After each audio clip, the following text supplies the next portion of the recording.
நண்பர்களே, ஒவ்வொரு காலையிலும் 2 வாசல்கள் உங்கள் முன் திறக்கின்றன. ஒன்று, முதல்ல ஒரு கசப்பான உண்மையை ஏத்துக்குங்க. பொருள் இல்லாத வரை இந்த உலகம் ஒரு பொருட்டா கூட மதிக்காது. இது நான் சொல்லல, வள்ளுவர் சொல்றாரு. பொருள் அல்லவரை பொருளாக செய்யும் பொருள் அல்லது இல்லை பொருள் அப்படின்னு. அதாவது ஒரு மதிப்பும் இல்லாத ஆளை கூட ஒரு முக்கியமான ஆளா மாத்துற சக்தி பணத்துக்கு மட்டும்தான் இருக்கு. இதுல வருத்தப்படுறதுக்கு ஒண்ணுமே இல்ல. இதுதான் உலக நியதி. நீங்க ஏழையா இருக்கிறது உங்க தப்பு இல்ல, ஆனா ஏழையாவே சாகிறது உங்க தப்பு.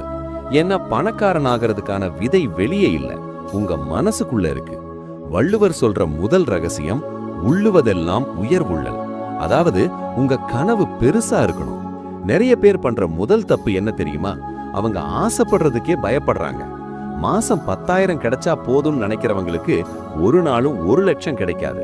நீங்க கோடிகள்ல சிந்திக்க ஆரம்பிச்சாதான் உங்க மூளை அதுக்கான வழியை தேட ஆரம்பிக்கும். உங்க எண்ணம் தான் உங்க எல்லை. அந்த எல்லையை உடைக்கிறது தான் முதல் படி. அடுத்தது ரொம்ப முக்கியமான விஷயம். இது இல்லைன்னா நீங்க என்ன நினைச்சாலும் நடக்காது. அதுதான் முயற்சி. ஆனா வள்ளுவர் சொல்ற முயற்சி சாதாரணமானது கிடையாது. தெய்வத்தான் ஆகாதெனினும் முயற்சி தன் மெய் வருத்த கூலி தரும்னு சொல்றாரு. இதோட அர்த்தம் என்ன தெரியுமா? கடவுளே உனக்கு வரம் கொடுக்க மறுத்தாலும், இல்ல உனக்கு அதிர்ஷ்டமே இல்லைன்னு ஜோசியர் சொன்னாலும், நீ சிந்திர வியர்வைக்கான கூலி உனக்கு கண்டிப்பா கிடைக்கும். இன்னைக்கு நிறைய இளைஞர்கள் பண்ற தப்பு என்னன்னா, ஷார்ட்கட் தேடுறது. சீக்கிரம் பணக்காரன் ஆகணும்னு தப்பான வழியில போறது.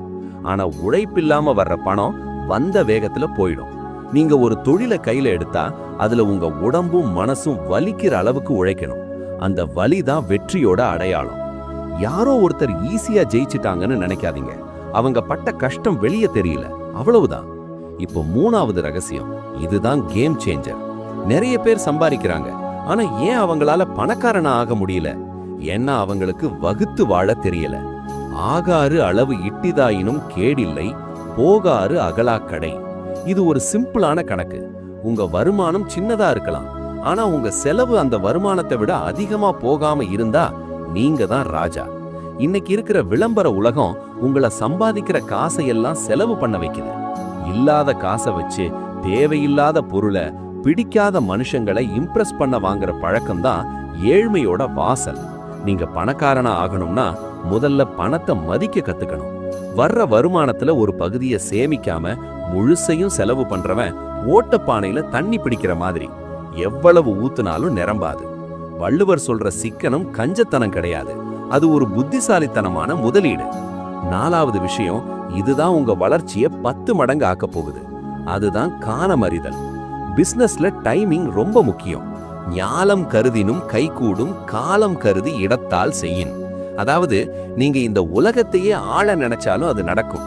ஆனா அதுக்கு சரியான நேரத்துல சரியான இடத்துல நீங்க காய நகர்த்தணும். ஒரு தொழில் இப்போ நல்லா போகுதுன்னு எல்லாரும் ஆரம்பிக்கும் போது நீங்களும் ஆரம்பிச்சா ஜெயிக்க முடியாது. அடுத்த 5 வருஷத்துல என்ன தேவை வரும்னு கணிச்சு இப்பவே அதுல இறங்கணும். அதான் உண்மையான தொழில் முனைவோரோட அழகு. காத்து அடிக்கிற திசையை பார்த்து பாய்மரத்தை திருப்புறவன் தான் கரையை சேருவான். நீங்க சும்மா உழைச்சா மட்டும் பத்தாது. இந்த சமூகத்தோட தேவை என்ன, இப்போ மார்க்கெட் நிலவரம் என்னன்னு தெரிஞ்சுக்கிட்டு உழைக்கணும்.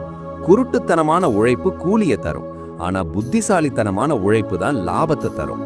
5வது விஷயம், இத மட்டும் நீங்க மாத்திக்கலன்னா நீங்க வாழ்நாள் முழுக்க கஷ்டப்பட்டுக்கிட்டே இருக்க வேண்டியதுதான். அது சோம்பல். மடி மடி கொண்டொழுகும் பேதை பிறந்த குடியும் மடியும்னு வள்ளுவர் பயமுறுத்துறாரு. இன்னைக்கு செய்யலாம் நாளைக்கு செய்யலாம்னு தள்ளி போடுற பழக்கம்தான் தரித்திரத்தோட நண்பன். பணக்காரங்க ஒவ்வொரு நிமிஷத்தையும் பணமா மாத்துறாங்க, ஆனா ஏழைங்க நேரத்தை கொல்றாங்க. உங்களுக்கு ஒரு ஐடியா தோணுதா? உடனே செயல்படுத்துங்க. யோசிச்சுக்கிட்டே இருக்கிறவன் கரையிலே நிப்பான், துணிஞ்சு குதிக்கிறவன் தான் நீச்சல் கத்துப்பான். உங்க மொபைல்ல ரீல்ஸ் பார்த்து நேரத்தை வீணாக்குற ஒவ்வொரு நிமிஷமும் வேற ஒருத்த அவனோட கனவை நோக்கி ஓடிக்கிட்டு இருக்கான்னு ஞாபகம் வச்சுக்குங்க. 7வது விஷயம், இது ரொம்ப சென்சிட்டிவான விஷயம். அரண் ஈனும் இன்பம் ஈனும் திறனறிந்து தீதின்றி வந்த பொருள். அதாவது தப்பான வழியில இல்லாம நேர்மையான வழியில சம்பாதிக்கிற பணம் தான் இன்பத்தையும் கொடுக்கும், அறத்தையும் கொடுக்கும். நிறைய பேர் நினைக்கிறாங்க ஏமாத்தி சம்பாதிச்சா சீக்கிரம் பணக்காரன் ஆகிடலாம்னு. ஆனா வள்ளுவர் என்ன சொல்றாருன்னா, அழக்கொண்ட எல்லாம் அழப்போம். அதாவது நீங்க மத்தவங்களை அழ வச்சு சம்பாதிக்கிற காசு உங்களை அழ வச்சுட்டு தான் போகும். இது கர்மா மட்டும் இல்ல, இதுதான் பொருளாதார உண்மை.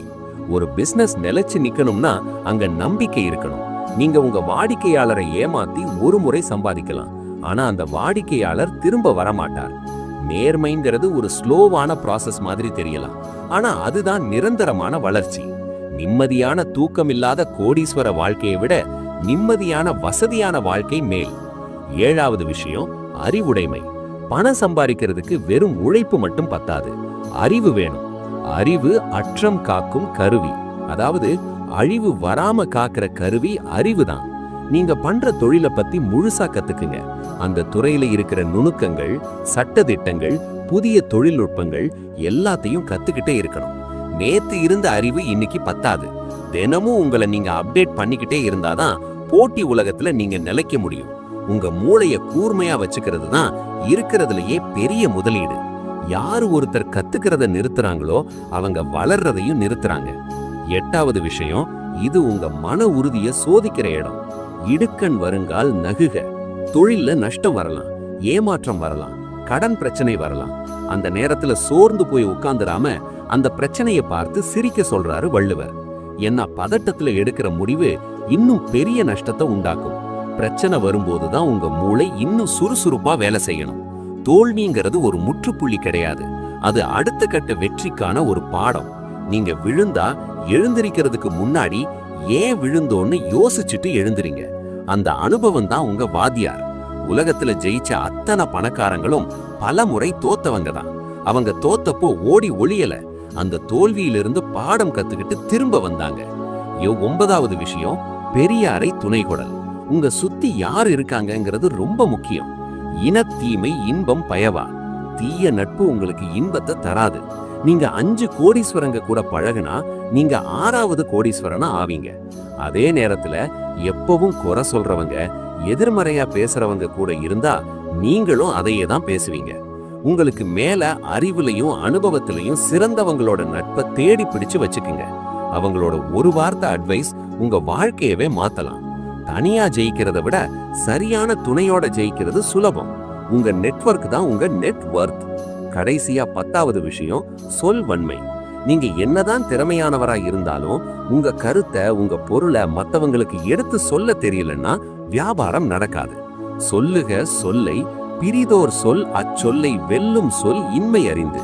நீங்க பேசுற பேச்சுல ஒரு தெளிவு இருக்கணும், அது மத்தவங்களை கவரணும். உங்க பேச்ச கேட்கறவங்க உங்களை நம்பணும். அந்த அளவுக்கு உங்க கம்யூனிகேஷன் ஸ்கில்ஸை வளர்த்துக்குங்க. இன்னைக்கு உலகத்துல நல்லா பேசுறவங்க தான் பெரிய இடத்துல இருக்காங்க. அது மார்க்கெட்டிங்கா இருக்கட்டும், இல்ல லீடர்ஷிப்பா இருக்கட்டும், பேச்சு திறமை தான் உங்க ஆயுதம். இந்த 10 விஷயங்களும் வள்ளுவர் சொன்னதுதான். ஆனா இதை இன்னைக்கு தேதிக்கு ஏத்த மாதிரி நாம புரிஞ்சுக்கணும். பணம் சம்பாதிக்கிறது தப்பு இல்ல, ஆனா பணத்துக்காக நாம மனுஷத்தன்மையை இழக்க கூடாது. வள்ளுவர் காட்டுற வழியில நீங்க பயணம் செஞ்சா உங்களுக்கு பணம் மட்டும் கிடைக்காது, கூடவே புகழும் நிம்மதியும் கிடைக்கும். நீங்க வெறும் பணக்காரனா ஆகணும்னு நினைக்காதீங்க, ஒரு வளமான மனிதனா ஆகணும்னு நினைங்க. இந்த நிமிஷத்துல இருந்து உங்க நேரத்தை, உங்க அறிவை, உங்க உழைப்ப சரியான திசையில திருப்புங்க. வெற்றி உங்களை தேடி வரும். இப்ப நான் சொன்ன இந்த 10 விஷயங்கள்ல உங்களுக்கு எது ரொம்ப சவாலா இருக்கு, எது உங்களை தடுத்து நிறுத்தி வச்சிருக்குன்னு நினைக்கிறீங்க? உங்க மனசுல இருக்கிற அந்த தடையை உடைக்க நீங்க தயாரா? உங்க பதில கமெண்ட்ல சொல்லுங்க. ஏன்னா நீங்க கொடுக்கிற கமெண்ட் நாளைக்கு இன்னொருத்தருக்கு உத்வேகமா இருக்கலாம். பணக்காரனாகிறது அதிர்ஷ்டம் இல்ல, அது ஒரு முடிவு. அந்த முடிவை நீங்க இன்னைக்கு எடுங்க. இந்த உலகம் உங்களுக்காக காத்துக்கிட்டு இருக்கு.